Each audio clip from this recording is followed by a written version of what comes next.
Chers amis, bonjour. Nous sommes le vendredi 11 juillet 2025. Il est 9 heures. Quelques news de l'Arménie, de l'Artsakh et de la diaspora arménienne.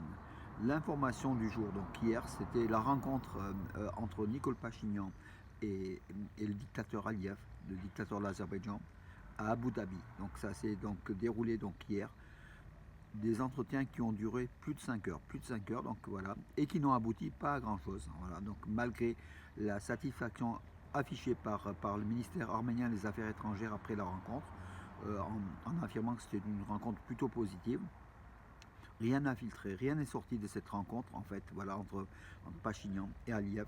Donc d'ailleurs, était présent Arat Mirzoyan, le chef de la diplomatie arménienne, et en face Ceyhun Bayramov, et puis d'autres responsables de haut rang, tant de l'Azerbaïdjan que de l'Arménie, dont Armen Krikorian, le secrétaire général du Conseil de sécurité donc, de l'Arménie.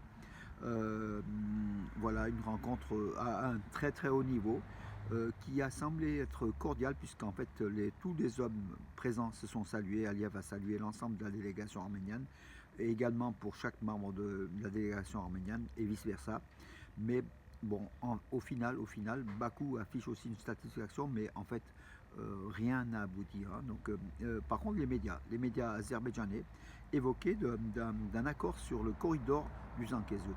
Or, l'Arménie a très vite déclaré par son vice-ministre arménien des Affaires étrangères qu'il n'a jamais été question d'un corridor, que l'Arménie ne perdra jamais la souveraineté sur son territoire, sur les axes de transport. Bien sûr, l'Arménie autorise l'ouverture des voies de transport, toutes les voies de transport, mais selon le plan de paix de l'Arménie, donc le carrefour de la paix.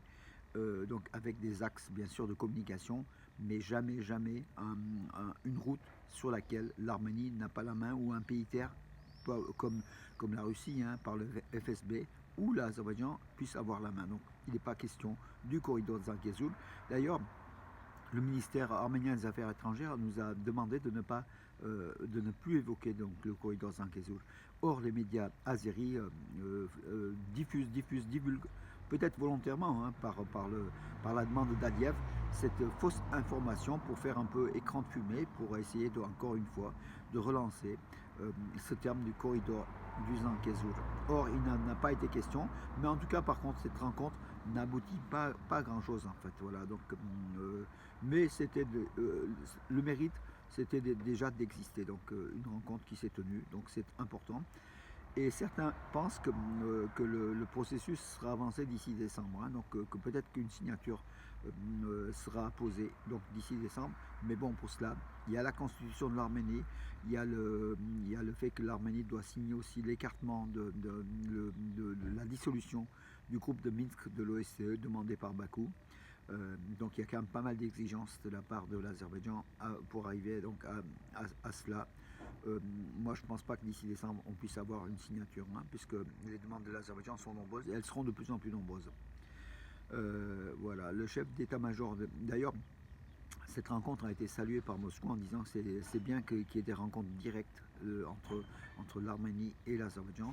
Washington a aussi salué. Washington qui désire que la paix s'établisse pour que les voies de communication fonctionnent au Sud-Caucase. Le chef d'état-major des forces armées arméniennes a rencontré de hauts responsables de l'OTAN à Yerevan. Donc Edward Asselian, le lieutenant général, a reçu à Yerevan le commandant adjoint des forces internationales alliées de l'OTAN, le général John Mead des Pays-Bas en fait. Hein. Son site, ils sont installés aux Pays-Bas, à Brunsum. Voilà, donc entre l'Arménie et l'OTAN, c'est aussi donc un rapprochement de plus en plus marqué, comme vous le voyez. L'Arménie, donc selon Intelligence Online, donc c'est un site hein, donc d'information, l'Arménie achète des drones chinois. Voilà, le service de sécurité nationale d'Arménie achète des drones de reconnaissance chinois, a écrit le site Intelligence Online. La mission est supervisée par le service de sécurité nationale d'Arménie qui s'approvisionne directement auprès de la société mère chinoise de DJI, une société chinoise spécialisée dans la fabrication de drones de surveillance. L'Arménie utilise de plus en plus ces drones pour surveiller ses frontières, selon le site online Intelligence Online. Voilà.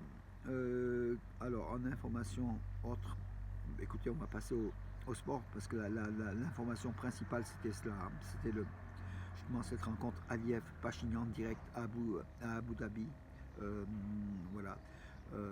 Avec le résultat bon, attendu, hein, aussi, donc peu de résultats, mais c'est déjà la rencontre a eu lieu, c'est déjà une bonne information, c'est une bonne chose. En nouvelle sportive, passons. L'Arménie est 105e au classement de la FIFA, donc a rétrogradé de 3 places. Donc 3 places, l'Arménie c'est une de ses pires positions en fait, hein, 105e mondial au classement de l'UEFA. Donc je laisse passer le véhicule, mes amis, comme vous voyez. J'enregistre mes vidéos pratiquement en direct et je ne maîtrise pas le flux de transport aussi autour de notre domicile. Voilà, 105e pour l'Arménie, FIFA. C'est pas une bonne place, bien sûr. L'Arménie devrait être au moins dans les 80 ou des 50 premières nations avec les joueurs qu'on a. Le seul truc, c'est que peut-être la Fédération arménienne de football ne met pas les moyens et que les moyens sont peut-être détournés aussi, hein, voilà. Donc, on se demande où va l'argent de la FIFA et de l'UEFA alloué chaque année à l'Arménie. Voilà, l'Arménie mérite mieux que cela, hein, mérite une meilleure position que 105e.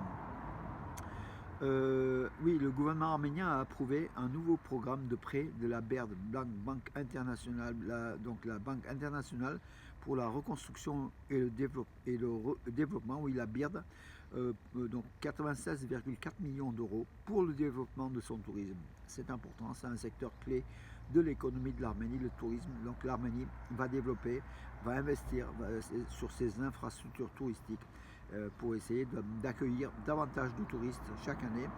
Ils sont au nombre de 2 millions à 2 millions 3, hein, donc en moyenne chaque année. Il faudrait que l'Arménie dépasse largement les 3-4 millions dans les meilleurs délais. Voilà. C'est le niveau donc, que l'Arménie devrait tenir, hein, au niveau du tourisme, qui est source bien sûr de recettes économiques très très importantes. L'UEFA Conference League. Donc hier il y avait deux matchs de deux équipes arméniennes qui étaient donc en UEFA Conference League, premier tour, match aller. Punic Yerevan s'est incliné 1-0 à domicile donc en Arménie. Non pardon, Punic Yerevan s'est incliné 1-0 face à Trefiori au Saint-Marin.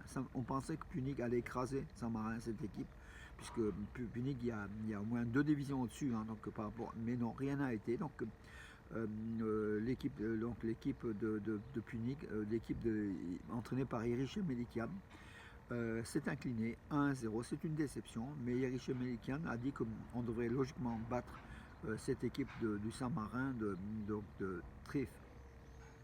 Trefiori à Yerevan au match retour le 17 juillet, bien évidemment. Mais c'est pas un exploit que de battre une équipe du Saint-Marin pour une équipe d'Arménie qui est habituée à mieux, hein, surtout pour une Punic Yerevan.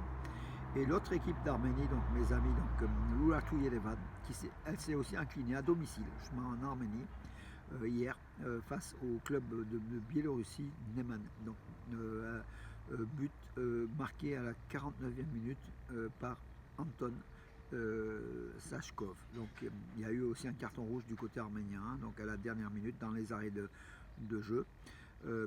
On verra au match retour, donc le 17 juillet, si Urartu Yerevan se rattrape face à cette équipe de Biélorussie, hein, Neman, qui représente la Biélorussie. Et puis Van Pijakchan, l'international arménien, a sauvé Legia Varsovie en UEFA. Donc oui, en